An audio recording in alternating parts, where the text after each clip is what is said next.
Madame, Monsieur, bonjour, bonsoir, selon les heures que vous nous suivez. Bienvenue dans votre émission, l'Académie de la jeunesse de l'UDPS, Tshisekedi, héros Étienne Tshisekedi. Comme toujours, avec ce premier numéro de cette émission, nous allons recevoir le docteur Emani, président de la Ligue de jeunes de l'UDPS, qui va nous parler de plusieurs sujets. On va partager plusieurs points d'actualité avec le docteur Emani Dioko. Bonjour docteur. Bonjour monsieur le journaliste, bonjour à tous les téléspectateurs qui vont nous suivre de partout.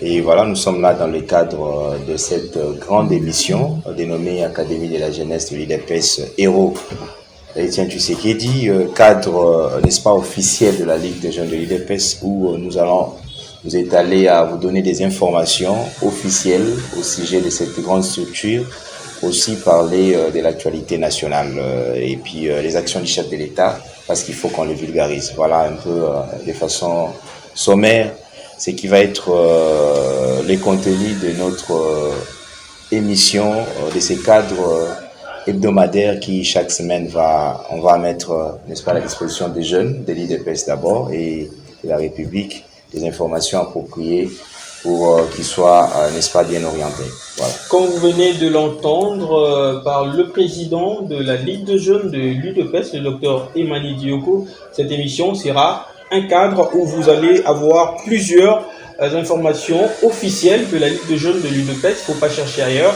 il faut chercher dans ce cadre pour connaître ce qui se passe actuellement dans la Ligue de jeunes de l'UDPS. Cette émission a pour objectif vulgariser les valeurs prônées par la Ligue de jeunes, attirer les multitudes vers la Ligue de jeunes de l'UDPS, faire comprendre le fonctionnement de la Ligue de jeunes à l'opinion, traiter les questions d'actualité pour transmettre la vérité en vue d'éclairer l'opinion et enfin soutenir et vulgariser les actions du chef de l'État dans les secteurs de la vie nationale, comme venait de le dire le docteur Emani Dioko. Docteur, comment se porte la Ligue de jeunes de l'UDPS? Voilà, la Ligue des jeunes de l'UDPS se porte bien. Nous sommes en train de travailler conformément, n'est-ce pas, aux attributions ou à la mission assignée à cette grande structure au sein du parti. Et nous sommes en train d'évoluer. Et chaque jour, nous quittons d'un point, n'est-ce pas, inférieur vers un point supérieur, parce que nous sommes en train de vivre, n'est-ce pas, l'évolution normale, parce que, vous savez, la perfection n'est pas de ce monde, mais nous courons, nous tendons tous vers la perfection. Chaque jour, nous mettons de notre meilleur, de nos capacités, pour que la jeunesse de l'UDPS puisse répondre. Le comité directeur, comme je l'ai dit, comité directeur national dont je suis l'émanation, que nous puissions répondre aux exigences, n'est-ce pas, de nos textes et à faire en sorte que les jeunes de l'UDPS soient ces jeunes-là, du point de vue patriotique suffisamment formés et du point de vue, n'est-ce pas, modernisation ou, comment on l'appelle, technique, qui puissent aussi recevoir des informations pour le bien-être de la nation, en vue qu'on puisse vivre les progrès sociaux qui est un objectif assigné dans notre parti qui est l'Union pour la démocratie et les progrès sociaux par Tshisekedi. Est-ce qu'il y a une différence entre la Ligue de jeunes de l'opposition de l'UDPS et la Ligue de jeunes au pouvoir de l'UDPS Tshisekedi? Il y a des dits. La différence, je vais répondre à votre question. C'est comme s'il n'y a pas de différence. Non, il y a pas de différence sur certains points parce que les jeunes de l'UDPS gardent l'idéologie tshisekidiste que nous avons reçu comme enseignement avec le fait docteur Étienne Tshisekedi qui nous a enseigné, n'est-ce pas, l'amour de la patrie, prôner d'abord la nation avant toute chose. Voilà, ça on garde. Que ce soit à l'opposition, que ce soit au pouvoir, nous allons garder ces valeurs-là. Mais du point de vue façon d'agir, ça au moins nous avons muté et nous sommes en train, n'est-ce pas, d'imprégner cette mutation-là à tous les jeunes. Parce qu'aujourd'hui, vous savez, nous allons plus être sur le terrain pour faire les marches de l'opposition, ça se comprend déjà, on doit évoluer et c'est ce que nous sommes en train de mettre, n'est-ce pas, dans la conscience de tous nos jeunes et ça s'est fait de façon crescendo, nous passons d'une étape vers une autre Voilà, donc il y a une nette différence. Ça, celui qui ne sait pas reconnaître cela, il est animé de mauvaise foi. Aujourd'hui, à l'époque, vous savez, on nous a interdit de nous organiser de façon, même de façon volontaire. C'était planifié Mais par les gouvernants. à l'époque même, la Ligue de jeunes de l'UDPS s'organisait indépendamment. Quand il y avait le feu, Étienne Tshisekedi, mais c'est pas comme aujourd'hui, il y a tellement de coq à jambes. Non, la Ligue des jeunes de l'UDPS, c'est une structure d'un parti politique.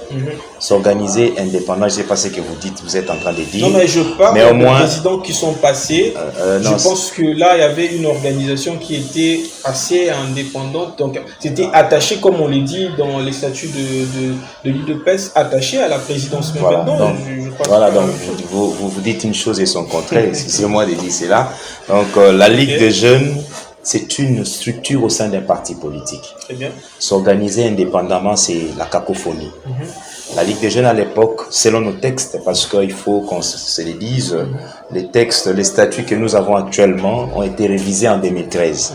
Mais avant la révision, la Ligue des jeunes de l'UDPS ne dépendait que du président du parti et avait une autonomie de fonctionnement. Ça, on doit mettre un point là-dessus. Mais après la révision, la Ligue des jeunes, l'autonomie a été en tout cas mise de côté. On dépend de la présidence du parti. Et la présidence du parti, au sein de la présidence du parti, nous avons le président du parti, nous avons le secrétaire général, donc il y a une litanie des cadres, et voilà, donc cette organisation-là a un peu changé. Ce qui n'est pas apprécié, ce qui n'est pas apprécié par plusieurs gens. Comment apprécier? Nous sommes un parti politique qui doit respecter les textes.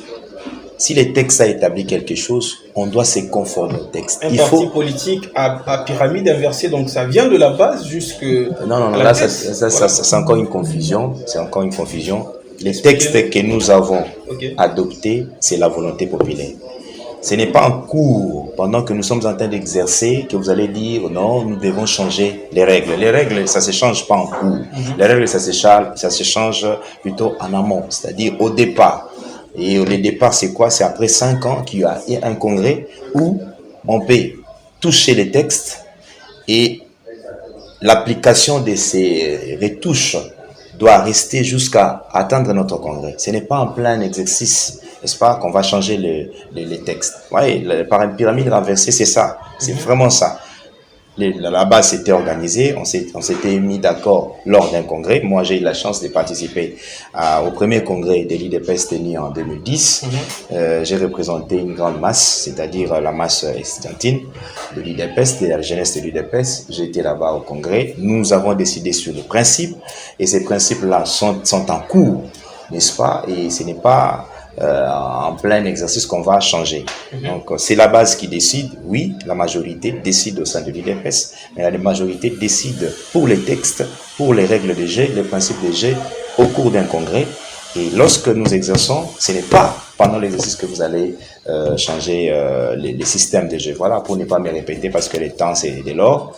Voilà ce qu'il faut faire. Il faut faire vraiment la part des choses. Les jeunes doivent comprendre ça et que personne ne puisse venir manipuler qui que ce soit. Aujourd'hui, vous voyez, le président de la Ligue des jeunes ne sait pas bouger. Non, c'est les textes. Est-ce que le président de la Ligue des jeunes ou les comités directeurs de la Ligue des jeunes... Ce sont les tests de l'UDPS qui ne vous permettent pas de bouger, comme on dit, on a besoin de toi Bouger ici, c'est par rapport au principe. Les missions de la Ligue des jeunes, c'est quoi? Former, recruter, encadrer et mobiliser les jeunes. Est-ce que le président de la Ligue des jeunes ou les comités directeurs ne fait pas cette mission-là?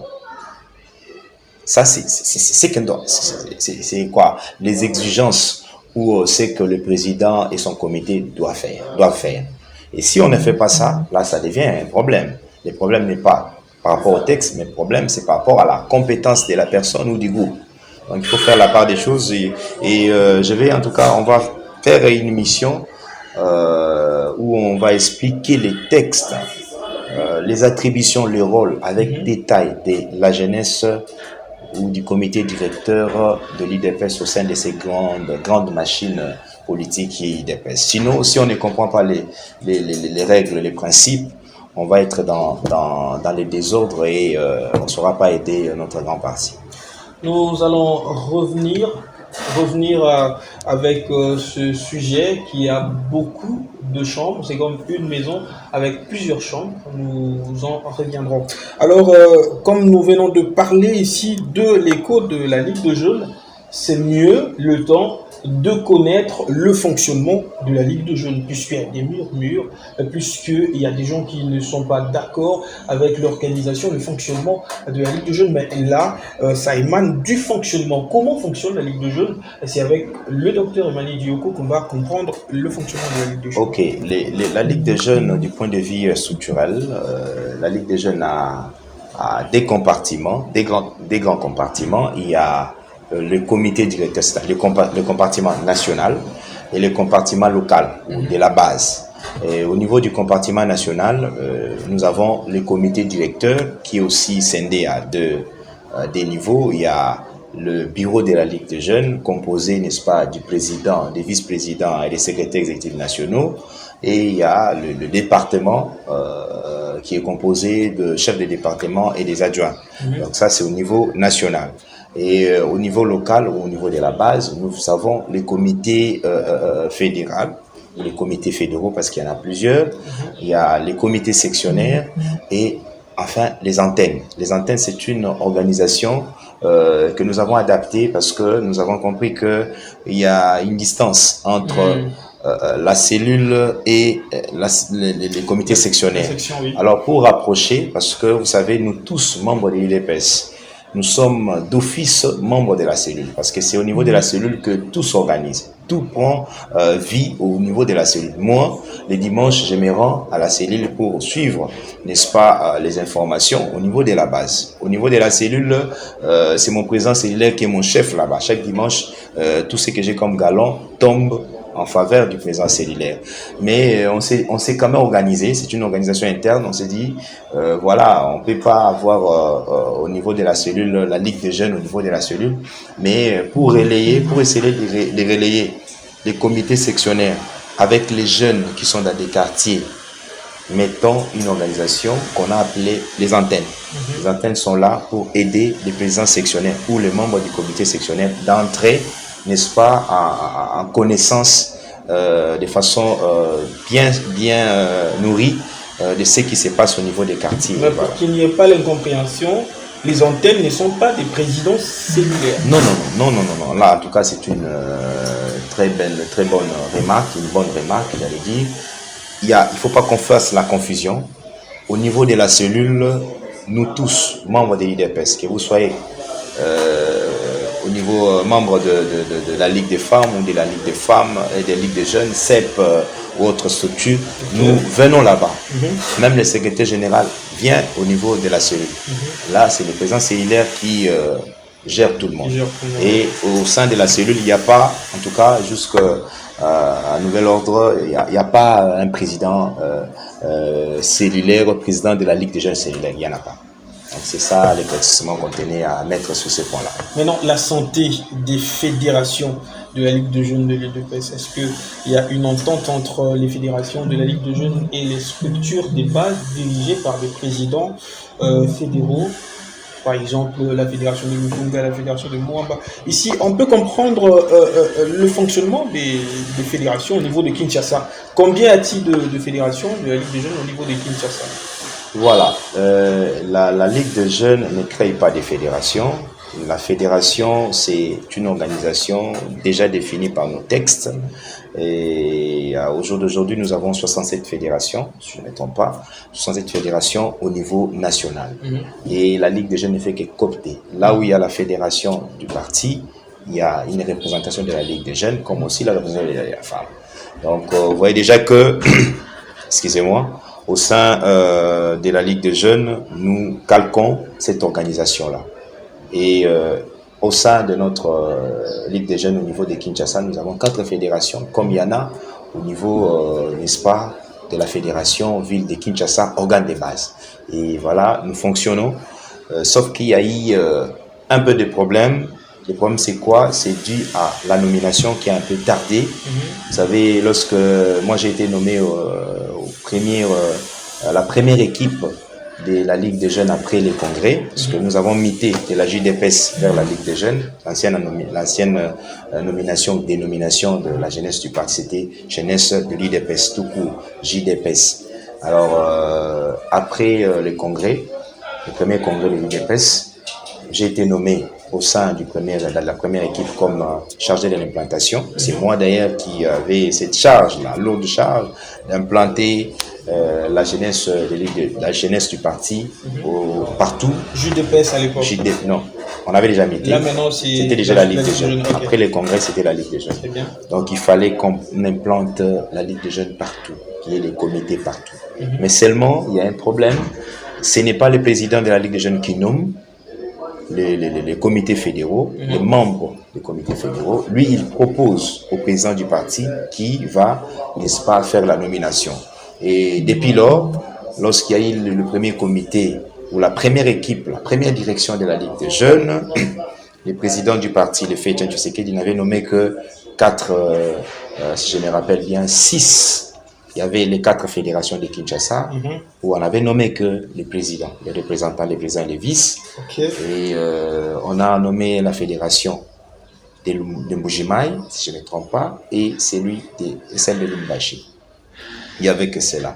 Et vous avez vu, de 2010 à 2000, nous sommes maintenant en 2022. Il y a presque 12 ans où il n'y a pas eu une nomination. Mais qui sont là? Alors, ceux qui sont là, à Kinshasa, il y avait les 4 présidents fédéraux qu'on a nommés. Et ces 4 présidents fédéraux, parce qu'il y a eu certains qui ont été empêchés, vu la charge qu'ils occupent actuellement, ils se sont organisés, parce que la politique a horreur du vide, ils se sont organisés, ils nous ont vus et nous avons adopté une organisation palliative, une organisation, intermédiaire ou provisoire en attendant des nominations. C'est ce qu'on a fait dans la ville de Kinshasa et comme à Moamba, lorsque les deux présidents se sont sentis empêchés, ils nous ont vus, ils nous ont proposé des personnes, nous avons vu ces personnes-là, on a organisé les 7 administrateurs à la fédération de Tchangou. Il y avait aussi un quad que nous avons pris les 2 tendances, on les a mis ensemble. À la fédération de Lupunga, il y avait même une équipe de la fédération nationale, l'OPA, qui était descendue faire, n'est-ce pas, mettre les différents... On a entendu parler du comité de crise, le comité existe aujourd'hui. Les comités de crise, nous avons, oui. Mais qu'est-ce que vous voulez? Il y a ce qu'on appelle le rumeur, les textes, et la mouvance de l'atmosphère. Il y a 3 situations. Quand on est politicien, il y a ces 3 situations. Il y a l'officiel, il y a ce qu'on appelle la masse, les populaires, le discours populiste, et puis les sentiments personnels.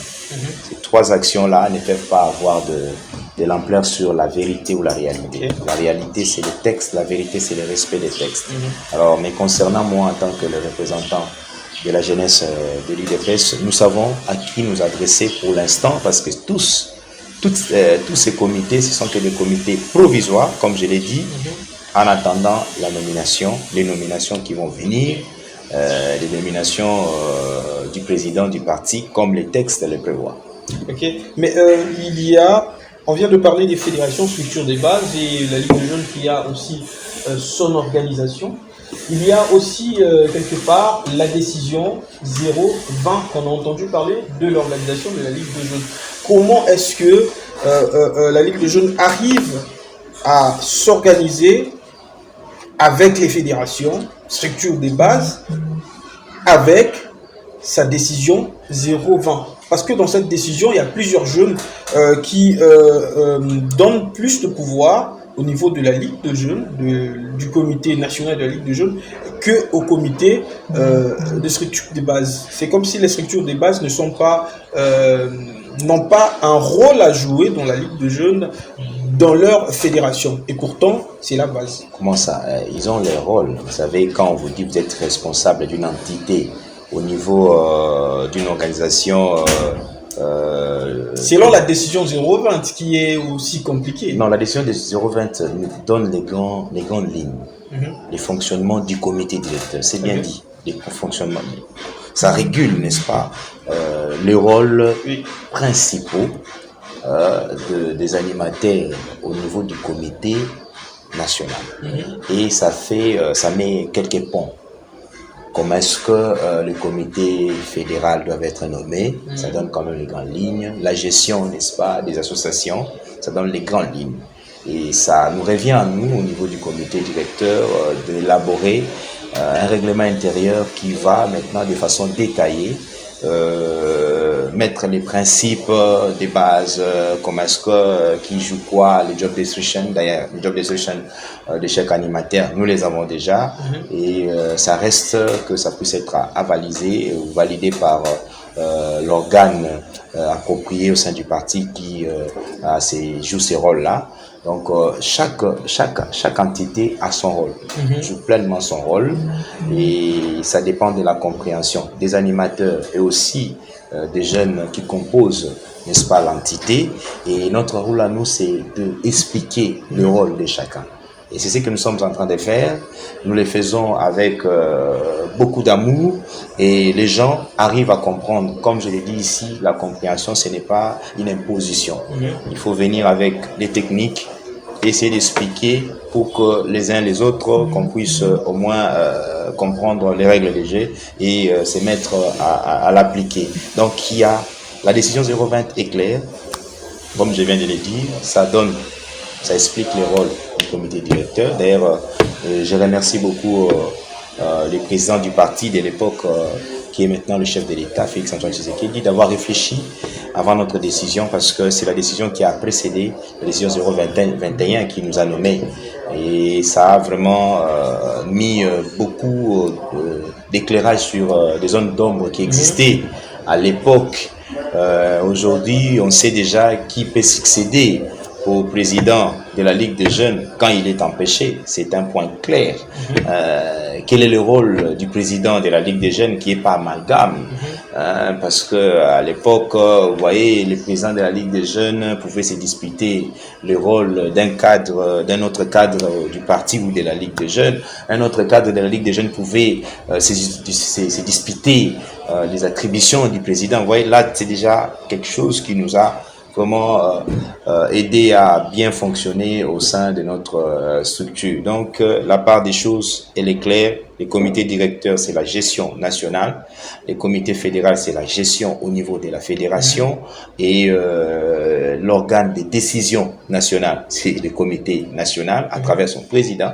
Et l'organe de décision au niveau de la fédération, c'est le comité fédéral à travers son président. Malheureusement, qui jusque-là, ce sont que des attributions provisoires. Ils ne jouent pleinement, ils vont pas jouer pleinement leur rôle ou leur attribution. C'est pourquoi ils doivent faire à tout moment recours au président ou au comité directeur via le chargé de l'organisation ou autre national qui va ces derniers qui va maintenant amener transmettre les rapports au bureau qui va décider. Donc par là, on vient de comprendre que le rapport entre le président de la Ligue de jeunes de l'UDPS et les présidents fédéraux des structures des bases sont au beau fixe. Alors, président Emmanuel Dioko, nous passons ce sujet pour parler cette fois-ci de l'actualité. Ça manque pas. Les sujets sur le fonctionnement de la Ligue de jeunes, nous en reviendrons toujours. Nous ne cesserons pas d'en parler parce que la Ligue de jeunes de l'UDPS, de l'Union pour la démocratie et le progrès social, continue toujours d'exister, continuera toujours d'exister, et il y aura des personnes qui vont l'animer des années en années. Maintenant, nous parlons de l'actualité. Président Dr Emmanuel Dioko, ça chauffe. Ça chauffe. Je ne sais pas si vous avez déjà entendu parler. Premièrement, on va commencer par la victoire des FARDC. Ils ont repoussé une attaque à 20 km de Nirangongo, c'était au nord Kivu, c'était la fois dernière. Une attaque des M23. Comment est-ce que vous prenez cette nouvelle? Qu'est-ce que ça vous fait de voir votre armée combattre pour nous? En tout cas, avec beaucoup de joie, et beaucoup de patriotisme. Je tiens à dire merci à nos vaillants combattants. Vous savez, défendre la patrie, c'est la dernière instance du patriotisme. Félicitations à vous, chers militaires, soldats de nos forces armées. Vous êtes une fierté pour nous. Vous savez, cette situation a longtemps traîné parce que on a compris qu'il y avait de l'infiltration, de la négligence, de la complicité. Et que lorsque le chef de l'État, le commandant suprême, a pris, n'est-ce pas, le bâton des commandements, nous sommes en train de sentir le changement. C'est comme cette guerre-là, cette aventure-là était voulue, je l'ai dit, voulue par au sommet de l'État. Il y avait une complicité au sommet de l'État. Comment voulu au sommet de l'État? Parce que Kabila, dans une question, il y a des années passées, de nos collègues occidentaux, il a répondu que le Congo et le Rwanda n'étaient pas dans de bonnes relations. Donc ça veut dire que c'était pas voulu par... Écoutez, dire une chose et s'appliquer, c'est deux choses différentes. On peut être en complicité, comment cacher. Je vais passer à la télévision pour dire aux gens que nous sommes en guerre. Mais en réalité, nous savons qu'est-ce qu'est les calculs politiciens. Donc c'est la politique. Et aujourd'hui, nous avons les fils biologiques, les vrais patriotes. Félix Antoine Tshisekedi. Nous sommes en train maintenant. Cette guerre-là va. Vous allez poser des questions ici. Les gens vont sentir déjà. Les vrais patriotes, les vrais Congolais sentent déjà que les choses sont en train de bouger et ça va bouger sérieusement. Nous tous ici, pour l'amour de la nation, nous allons porter les combats. Nous allons porter cette tenue-là pour dire non aux agresseurs, pour protéger notre nation. Je l'ai dit. Et j'appelle ici la vigilance à tous les Congolais, tous les jeunes Congolais.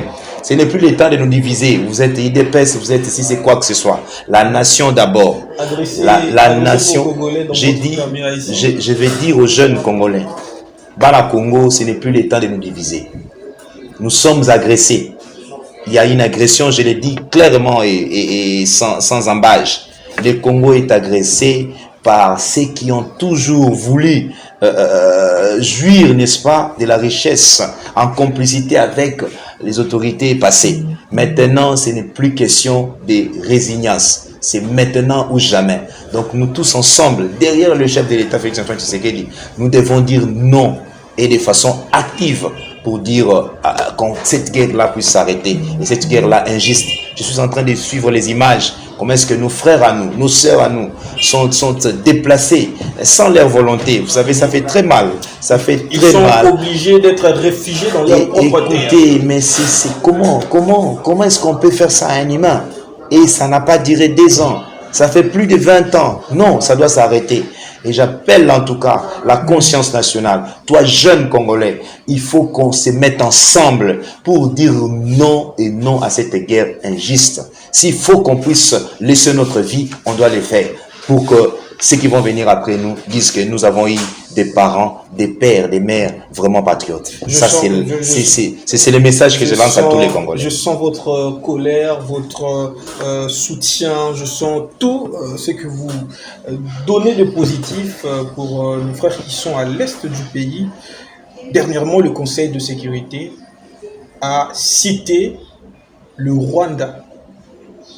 Il y a des sanctions qu'on a données, le Conseil supérieur de défense, s'il vous plaît, chers téléspectateurs. Il y a 4 mesures qu'on a prises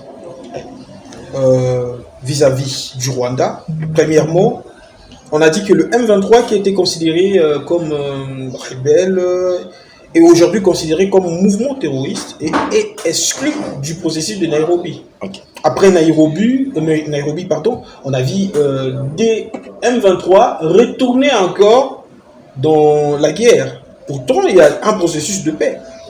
Et deuxièmement, la mise en garde du Rwanda, ce qui n'a jamais été fait ici dans ce pays. C'était le Rwanda qui je vous ai dit ici, complicité. Et troisièmement, convocation de l'ambassadeur du Rwanda. Et pour finir, les vols de Rwandair au Congo sont suspendues. Est-ce là des mesures drastiques déjà? Je soutiens pleinement ces mesures, mais ce sont des mesures pour moi. En tout cas, comment je peux dire, des mesures juste introductives. Parce qu'il faut qu'on avance. Et c'est l'arbre qui cache la forêt. Je vous dis, ces mesures-là, je les soutiens. En tout cas, je suis derrière le Conseil de défense. Je soutiens ces mesures, mais on doit encore avancer parce que on ne joue pas avec celui qui tue ta sœur. On ne joue pas avec celui qui tue ton frère. Et il le fait de façon, je dis, volontaire, pour vous nuire et pour vous saboter. Hein, vous savez, nos frères, bon, excusez-moi, parce que moi je ne crois pas que tous les habitants de nos 9 pays frontaliers sont d'accord avec cette guerre injuste. Non, ce sont plutôt les gouvernants. Les gens qui profitent, n'est-ce pas, de cette richesse-là. Parce que ce qu'ils ont pillé pendant toutes ces années, ça n'a pas bénéficié au peuple. Dans cette rubrique-là, on parle de questions d'actualité. Au Monindo Kibelela, qui profite de cette richesse? Mais j'ai dit, les gouvernants, ces gouvernants avec les multinationaux. Mais j'ai dit ici, les jours viendront où je vais citer les noms. Je vais citer les noms clairement, sans embâche. Pour aujourd'hui, donnez-leur un rendez-vous qu'on va citer le nom. Non, l'émission prochaine, je serai en tenue militaire pour montrer déjà mon esprit. Je suis prêt pour la guerre, pour mon pays, je suis prêt à mourir, comme a dit le chef de l'État. Nous allons laisser même pas un seul millimètre, même pas un seul mètre à qui que ce soit, quel que soit son nom. Quel que soit son nom, il ne peut pas faire face à la République démocratique du Congo. Écoutez, on est resté calme depuis longtemps, parce que je l'ai dit ici, il y avait complicité. Maintenant, le Congo est entre les mains de ce digne fils, Félix-Antoine Tshisekedi, on ne se laissera pas faire. Écoutez, le fils politique d'Etienne Tshisekedi, le fils biologique d'Etienne Tshisekedi ne laissera pas que le Congo soit piétiné par qui que ce soit. Et merci aujourd'hui. D'ailleurs, j'ai suivi une parenthèse. Etienne Tshisekedi, le 17 mai 1997, le 20 mai 1997, Kabila le père, Mouzé, entre à Kinshasa. Pendant que Mobutu avait fui à Guadeloupe, il forme un gouvernement, je crois, de 13 personnes. Il appelle le Front patriotique qui lui avait soutenu d'entrer à Kinshasa. Et il appelle maintenant Etienne Tshisekedi de former avec lui un gouvernement. Mais il a dit, non, je reste dans l'opposition. Cet acte-là, vraiment, moi je crois... Écoutez, vous savez, tout ce qu'on est en train de vivre aujourd'hui, c'est dû à la précipitation de l'AFDEL. C'est l'AFDEL qui est la source de tout ce que nous sommes en train de vivre ici. Tshisekedi, le père, avait une vision. Il n'avait pas voulu être avec l'AFDEL. A demandé à son frère, rester dans l'opposition. Il a demandé à son frère de sang, Laurent Désiré Kabila, de payer tous ces gens qui l'ont aidé à chasser Mobutu, de payer tous ses frères, tous ses amis-là. Nous avons suivi tous. Nous étions encore très jeunes à l'époque. On a suivi malheureusement la réponse de Laurent Désiré Kabila, qui a qualifié ce que Etienne Tshisekedi appelait les amis, il les a qualifiés de frères. Mais une année après, c'était Laurent Désiré Kabila avait rejoint le langage d'Etienne Tshisekedi. Malheureusement, c'était un peu tard. Et tout ce que nous sommes en train de vivre ici, c'est parce qu'il y avait cette négligence-là. Mais vaut mieux tard que jamais. Aujourd'hui, il y a Félix-Antoine Tshisekedi. On doit récupérer les choses et les faire de façon rigoureuse, de façon patriotique. Nous aimons nos frères, nos amis qui sont dans les frontières, mais on ne va pas permettre que parce que nous sommes voisins, que nous soyons matés. Et ici, on doit le dire, il n'est pas question d'exterminer qui que ce soit. C'est question de respecter les frontières, c'est question de respecter les États.